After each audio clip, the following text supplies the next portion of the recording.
Fala galera, professor Geraldo Neto na área. Tava com saudade de mim?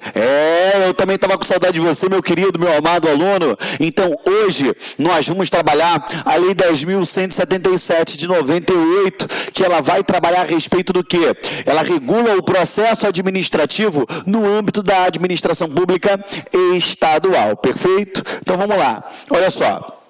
O que eu fiz? Como você já sabe a minha forma de trabalhar, eu pego a legislação, a gente coloca aqui, vamos fazendo vários mapas mentais, você vai sublinhando vários tópicos importantes.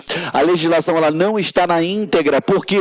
Porque eu só coloquei o que está dentro do seu edital e aquilo que tem probabilidade de cair, perfeito? Estudar para concurso público é estudar com consciência, raciocinando, perfeito? Não adianta nada eu te entupir de matéria que não vai cair na prova. Perfeito? Então vem comigo, olha só. Artigo 1º, olha aqui, ó, nas disposições preliminares no título 1.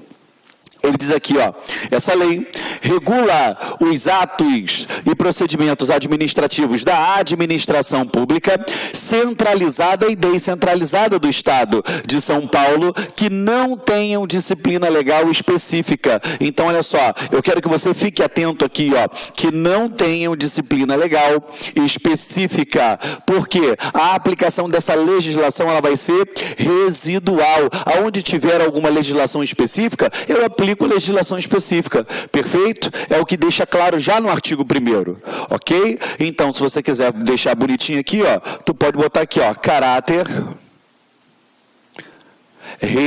residual, ok? Caráter residual, tá bom? Vamos lá. Parágrafo único. Considera-se integrante da administração descentralizada estadual toda pessoa jurídica controlada ou mantida direta ou indiretamente pelo poder público estadual, seja qual for o seu regimento, o seu regime jurídico. Então volta para cá. Ele considera integrante da administração descentralizada estadual toda e qualquer pessoa jurídica aqui, ó, controlada ou mantida direta ou indiretamente pelo poder público, ou então o poder público controla diretamente ou indiretamente, ou então ele mantém, perfeito? Aquela pessoa integrante, perfeito, galera? Não pode dar mole quanto a isso aí, ok? Vamos lá. As normas dessa lei aplicam-se subsidiariamente aos atos e procedimentos administrativos com disciplina legal e específica. Ou seja, eu havia falado para você que ele tem caráter o quê? Residual, perfeito?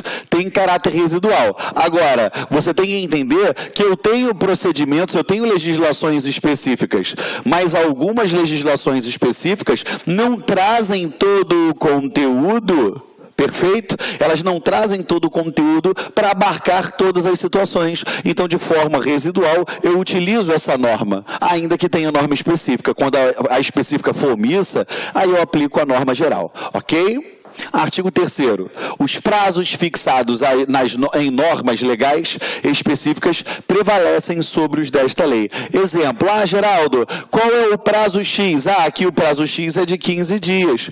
Se na norma específica diz que são 10 dias, eu aplico o prazo da norma específica. Eu só não vou aplicar norma específica quando essa norma aqui, quando na norma específica não contiver nenhum prazo. Aí eu aplico da norma geral, ok?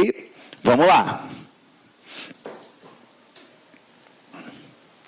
Título 2, dois princípios da administração pública. Isso daqui é muito importante, porque quando você estuda lá no direito administrativo, você tem, lá no artigo 37 caput, ele diz, aqui ele bota, administração direta e indireta de qualquer dos poderes da União, Estado, Distrito Federal e município, obedecerá aos princípios da legalidade, impessoalidade, moralidade, publicidade e eficiência. Então, toda vez que você vai estudar para concurso público, você tem que matar isso daí. Você tem que ficar com a cabeça vocacionada, olhando isso daí. Perfeito? Só que aqui, a gente tem uma norma que ela é infraconstitucional e também está te trazendo princípios. E ela pode ser cobrada na tua prova. Você tem que saber? Tem. Olha aqui, ó.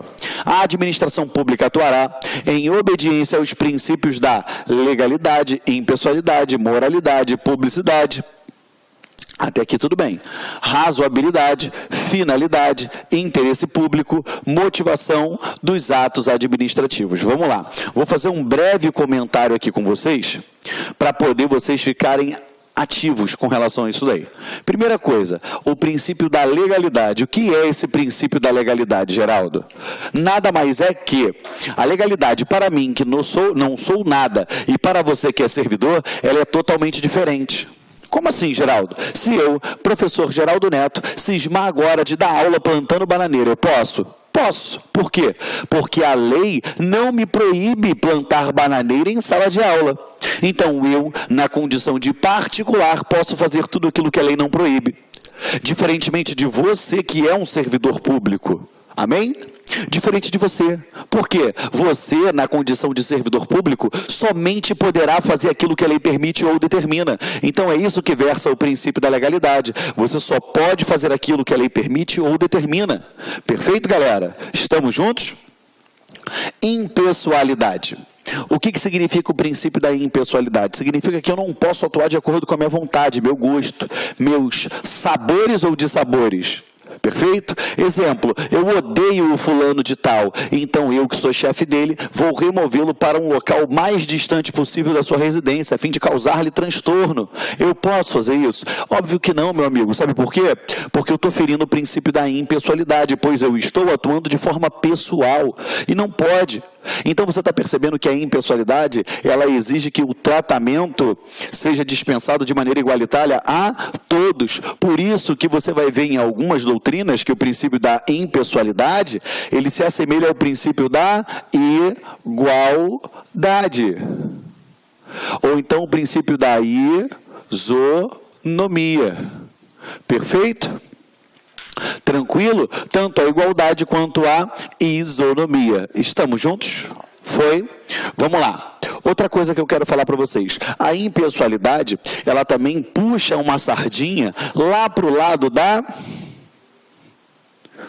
finalidade. Como assim, Geraldo, da finalidade? É isso mesmo, da finalidade. Por quê?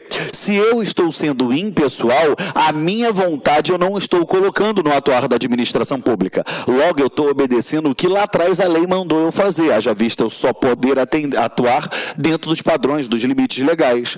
Então, se uma vez eu sou impessoal, automaticamente eu estou obedecendo a finalidade, que é atender ao interesse público. Então, falou em impessoalidade, você também linka ela a finalidade, que é o atendimento ao interesse público. Porque se eu visei o atendimento do interesse privado, eu feria a finalidade, eu feria a impessoalidade. Ok? Aqui nós temos a moralidade. O princípio da moralidade, ele tem algumas particularidades que eu gosto de comentar com os meus alunos. Um exemplo de particularidade é que, deixa eu deixar o quadrinho livre aqui agora, tá? Um exemplo dessas particularidades é o seguinte. Por quê? O que é a moralidade?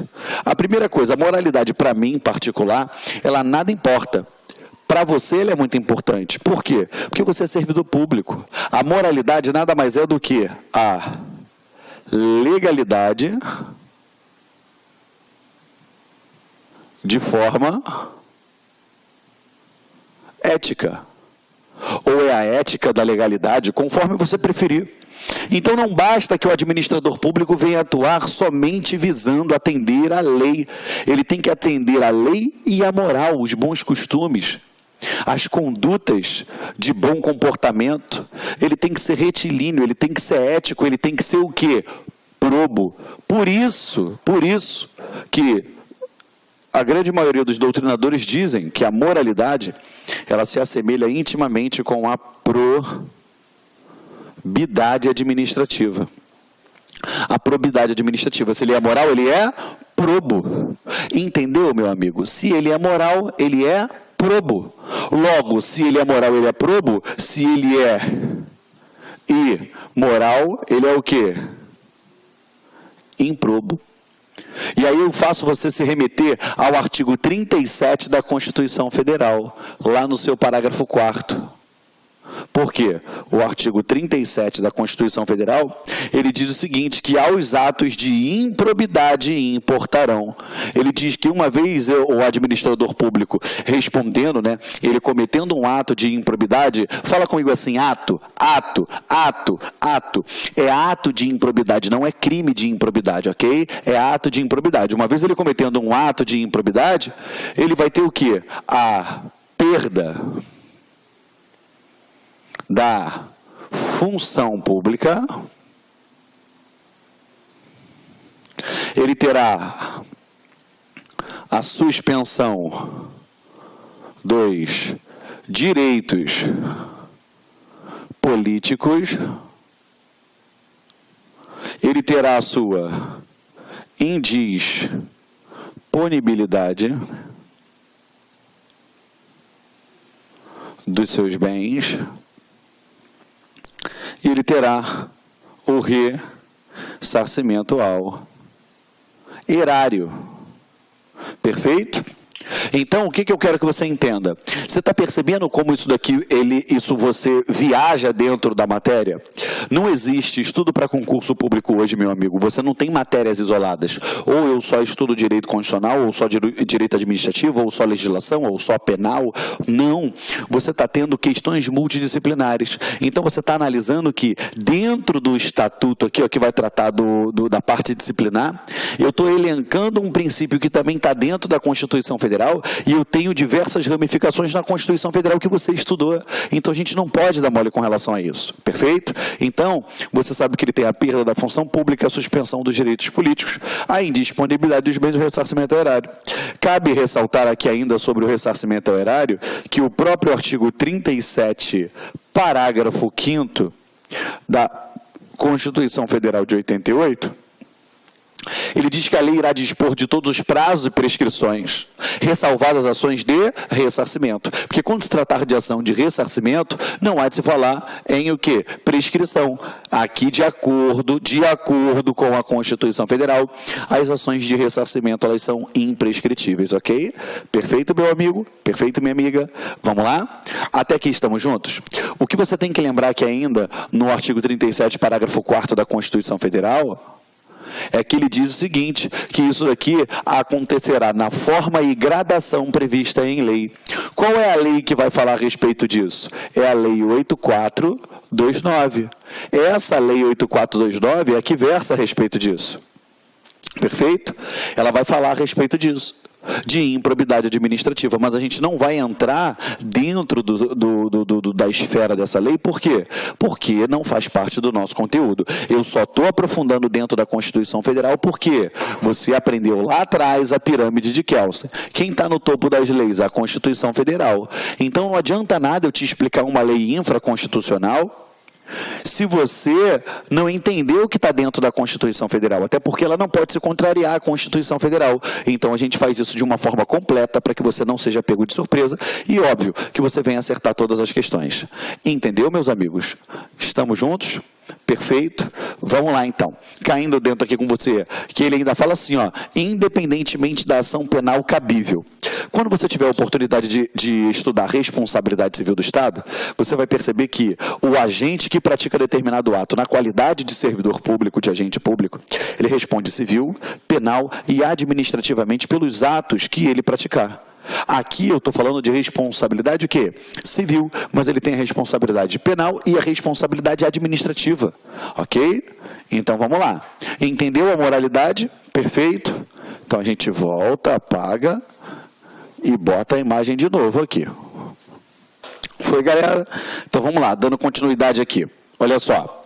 Lá no título 2 a gente falou aqui dos princípios. Eu já expliquei para você o princípio da legalidade, eu expliquei para você também o princípio da impessoalidade, acabei de explicar o princípio da moralidade para você, agora nós vamos entrar no princípio da publicidade. Galera, olha só, o que seria o princípio da publicidade? Significa o quê? Eu dar publicidade aos atos. Cuidado, gente, fala comigo assim, ó, publicidade, fala. Isso, agora fala publicação. Isso, fala assim, publicidade nem sempre será através de publicação. Fala. É isso aí. Olha só, o que eu quero que você entenda, meu amigo? A publicidade é quando eu torno aquele ato público. Agora, a publicidade daquele ato ele pode ser de diversas formas, através de símbolos, gestos, sinais, sons. Agora, é óbvio que, em regra, ela tem que ser escrita. Óbvio, regra. Mas eu tenho exceções. Agora, vamos lá. Para que serve a publicidade? Para dar início aos efeitos externos do ato administrativo. É através da publicidade que eu vou dar início aos efeitos externos do ato administrativo. Perfeito? Estamos juntos? Ela vai permitir que ele venha produzir os seus efeitos externos. Ok, galera? Estamos juntos? Volta para cá. Agora, a publicidade ela é obrigatória? Sim. Sempre obrigatória? Não. Por quê? Quando se tratar de direitos ligados à intimidade do particular, quando se tratar de imperativos de segurança pública, segurança nacional, ou quando a própria lei determine que corra em segredo de justiça, não há de se falar em publicidade. Ela admite ser suprimida, ok? Aí você fala assim, Geraldo, você falou de publicação, só que eu não estou conseguindo entender uma publicidade que não seja através de uma publicação. Olha para cá. Quando você estudar, ou se você estudou, ou se, enfim, o dia que você tiver a oportunidade, você vai ouvir falar na licitação modalidade convite. Na licitação modalidade convite, a publicidade ela vai ser dada da seguinte forma: eles pegam uma cópia da carta convite e colocam ela lá no âmbito interno da administração pública, ou seja, no átrio da administração pública. A própria fixação daquela carta convite no mural da administração pública já foi considerado como publicidade. E não foi publicado no Diário Oficial. Ou seja, a publicidade pode ser feita através da publicação? Sim, mas somente a publicação dará publicidade a um ato administrativo? Não, não podemos dar mole com relação a isso, tá bom? Vamos lá. Razoabilidade. O que é a razoabilidade? O próprio nome já diz, eu tenho que ser razoável. Agora, professor, como assim? Isso é muito subjetivo, realmente é subjetivo, tá bom? Mas para você nunca mais entender o que complicar o que é razoabilidade, você vai botar aqui, ó. O que é razoabilidade? É a adequação entre meios e fins.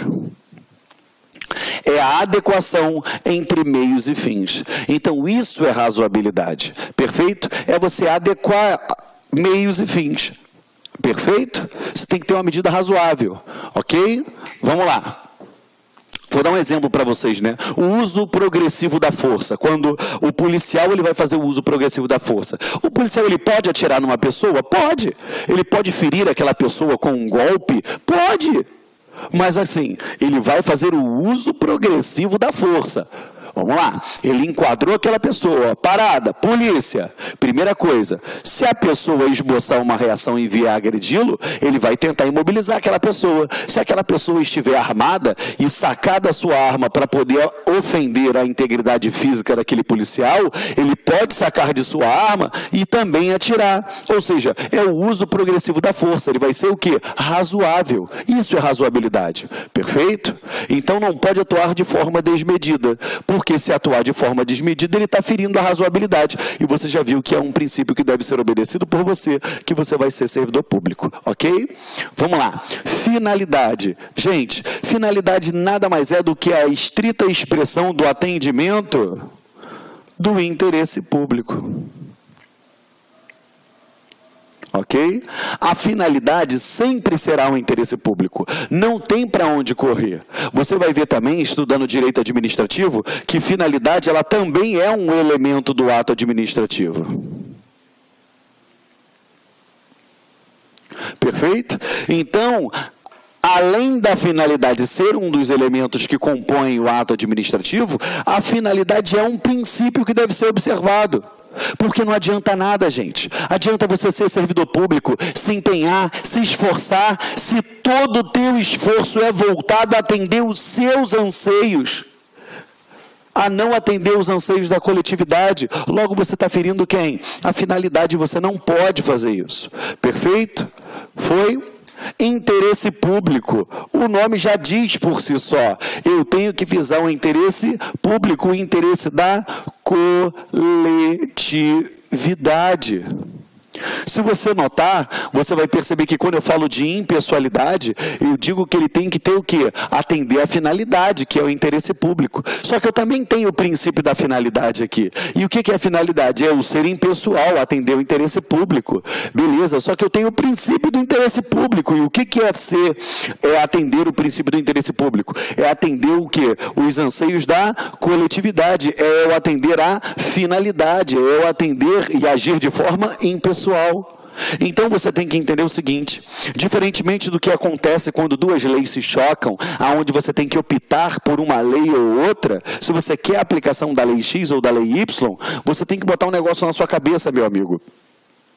Quando se trata de princípios, você pode fazer o quê? A mitigação de um deles. Você vai fazer o seguinte: você tem uma lei e a outra lei aqui, elas se chocam, você deixa de aplicar uma e aplica aquela lei que mais melhor se enquadra. Se você tem dois princípios, você vai o quê? Aplicar aqueles dois princípios ao caso, mitigando parte ou não de um ou outro.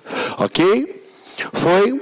Vamos lá. Fechamos aqui nos princípios. Ainda tem aqui, ó, e a motivação dos atos administrativos. Tio Geraldo, eu já ouvi falar em motivo. E aqui está falando motivação. Vamos embora. Vem para o quadro que eu vou fazer desenho aqui para você entender. Tá? O que seria a motivação?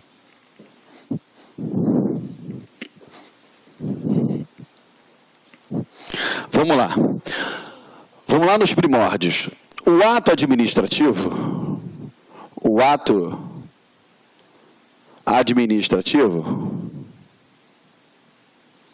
possui o quê?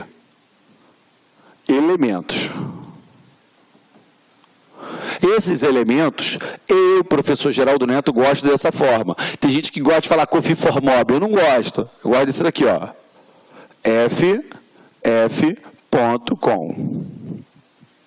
Perfeito?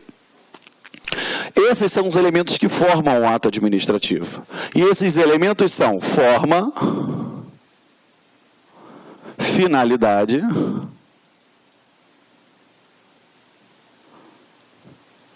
competência,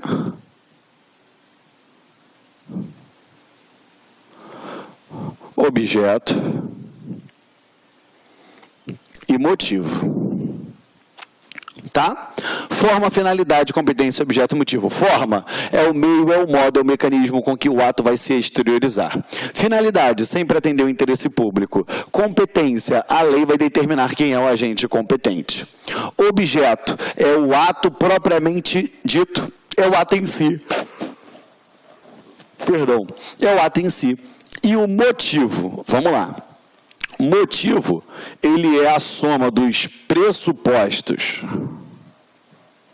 de fato mais os pressupostos de direito. Como assim, Geraldo? É a soma dos elementos de fato e de direito, ou seja, são os acontecimentos fáticos que levaram à prática daquele ato. E somado aos pressupostos, aos elementos de direito, ou seja, toda a fundamentação legal. Uma vez somado isso tudo aqui, ó, eu tenho o quê? Motivo. Até aqui tudo bem. O motivo é a soma dos pressupostos de fato e de direito. Mas quando eu pego esse pressuposto de fato e de direito e dou publicidade a eles, eu tenho a tão chamada motivação. E o que é a motivação? É quando eu dou publicidade ao motivo. Se eu dei publicidade ao motivo, eu tenho a motivação. Perfeito? Então, Geraldo, o que é motivação? Motivação é a explicitação do motivo. Motivação é a publicidade do motivo. Perfeito? Lembrando, motivo, elemento do ato. Motivação, princípio. Não confunda isso, ok?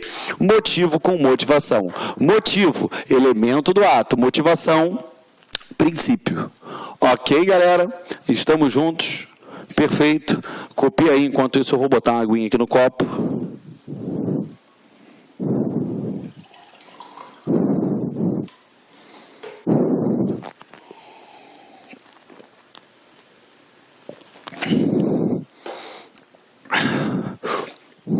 Foi? Vou apagar aqui para a gente continuar. Tá bom?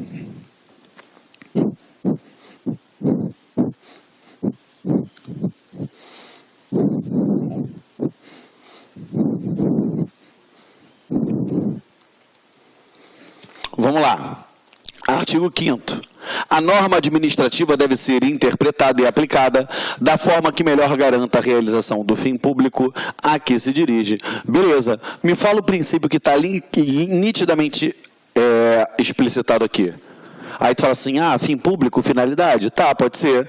Mas aqui ele está dizendo o quê? A norma tem que ser aplicada estritamente para atender o fim público. Logo, eu estou falando de quem? Impessoalidade. Não é para atender a finalidade própria do agente que está aplicando aquela lei. E sim de quem? Da administração pública que atende o interesse de toda a coletividade. Ok? Vamos lá. Artigo 6º. Somente a lei poderá criar condicionamentos aos direitos dos particulares ou impor-lhes deveres de qualquer espécie. Óbvio, somente a lei pode fazer isso. Ela pode criar ou extinguir direitos. Prever infrações ou prescrever sanções. Beleza? Você já deve ter visto lá no direito penal que não há crime sem lei anterior que o defina, nem pena sem prévia combinação legal. Como é que eu vou aplicar uma penalidade sem antes existir uma legislação? Não pode. Eu tenho que ter uma legislação que venha prever tanto as infrações ou que venha prescrever sanções a serem aplicadas, tá? Os atos da administração serão precedidos do procedimento adequado à sua validade e à proteção dos direitos e interesses dos particulares. Sempre. A administração ela vai proteger o direito e os interesses dos particulares e não do administrador público que está a aplicar aquela legislação. Ok? Nos procedimentos administrativos, observar-se-ão, entre outros requisitos de validade, a igualdade entre os administrados e o devido processo legal, especialmente quanto à exigência de publicidade, do contraditório, da ampla defesa e, quando for o caso, do despacho ou decisão motivados. Vem para cá. Vamos por partes. No procedimento administrativo, observar-se-ão, dentre outros requisitos de validade, a igualdade entre o quê? Os administrados, ou seja, tem que ser dispensado o mesmo tratamento a todos. Olha o princípio da impessoalidade, olha a finalidade sendo obedecida, perfeito? O devido processo legal. O nosso direito, ele é oriundo lá, parte dele, direito administrativo, do direito inglês, que a gente fala que é o the due process of law, que é o devido processo legal. Eu tenho que respeitar todos os prazos, todos os recursos, toda aquela dinamicidade que está embutida, que está inclusa dentro de um processo, dentro do caminhar daquele processo, ela deve ser obedecida. É o devido processo legal. Perfeito? Especialmente quanto à exigência de publicidade. É óbvio, eu tenho que observar essa exigência de publicidade, porque lá atrás eu expliquei para você que a publicidade ela serve para dar início aos efeitos externos do ato administrativo e para que o mesmo se torne objeto de controle. Então, uma vez publicado, eu consigo controlar aquele ato. Uma vez publicado, ele passa a produzir efeitos externos. Perfeito? Do contraditório e da ampla defesa, aqui, se você lembrar que lá no artigo 5º, inciso 55 da Constituição Federal, ele fala do contraditório e ampla defesa. Ele fala lá assim, aos litigantes de processo judicial, administrativo e acusados em geral, serão assegurados o contraditório e a ampla defesa com meios e recursos a ela inerente. Então, a própria Constituição Federal já diz que ele tem direito ao contraditório e ampla defesa. A própria lei 9784, que é a lei de processo administrativo em âmbito federal, diz que tem que observar o contraditório e ampla defesa. E o que seria isso? Contraditório é o poder que você tem de contraditar as informações que estão sendo atribuídas a você. E ampla defesa é você se utilizar de todos os meios, os mecanismos existentes para você amplamente se defender, para você recorrer, para você debater aquilo que está sendo imputado a você. Ok? Quando for o caso do despacho ou decisão motivados. Óbvio que a decisão ela tem que ser motivada, porque é com base na motivação que foi dada na explicitação daquele motivo,